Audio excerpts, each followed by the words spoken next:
mga partners, paano naman tayo mag-open ng ating JC portal? 'Di ba meron akong sinend or si sponsor ninyo na sinend sa inyo. Ngayon, punta muna tayo kung paano mag-open through website or Google Chrome kasi mas nakikita ninyo dito kung ano ba yung kabuuan ng JC portal natin. Mas mabilis na maintindihan at mas madali siyang i-navigate. So, pagka pupunta tayo, type lang natin JC Premier. Ulitin ko na lang ha, JC Premier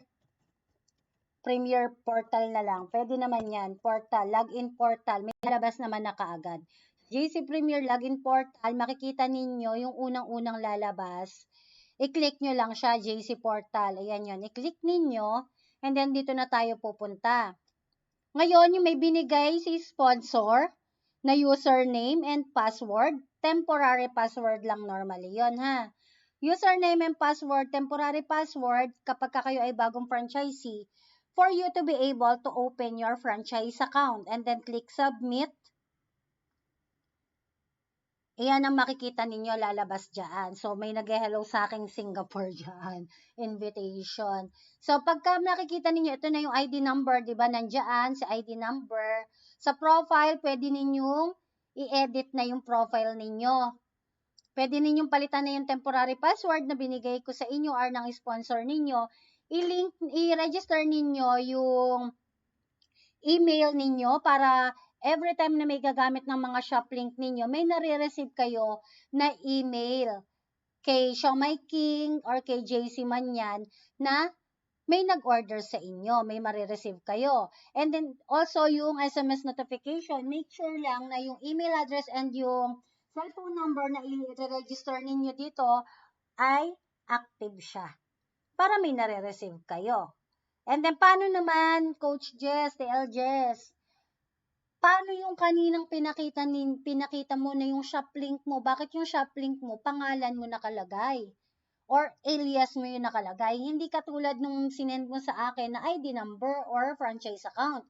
Pansinin nyo, di ba? Hindi ganito yung nasa dulo ng shop link ko.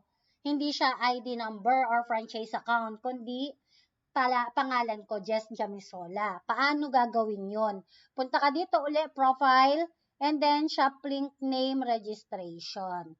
So, ito, you can customize your own shop link name. Makikita nyo dyan, di ba? Pinalitan ko siya. November 14. In-update ko siya, birthday ko pa. In-update ko siya. From shop link name ko na, ito, yung ID number ko, naging shop link name ko is yung Jess Jamisola. Same ng kay JC. And then, gagawin mo lang dyan, i-register mo lang. Click mo lang yung register. Ngayon, paano ko makukuha naman yung shop link? E di copy shop link. Ayan na yun, no? Copy shop link. Hindi kayo marunong, di sa manual tayo. Copy. Kung ano naman, i-copy. I-click mo lang yun. Diyan na, na-link na siya, di ba? Punta ka ulit sa next browser, your next tab, i-paste mo dito. Ayan na siya. Pag click mo yan, lalabas na yung shop link mo. Ayan na yung lalabas sa akin. Jesseline Jamisola na yung lalabas na shop link ko. Ganun lang kadali pagka gusto mong palitan or i-customize mo pa yung shop link mo ng ibang pangalan. Pwedeng-pwede siya. Same ng kay JC.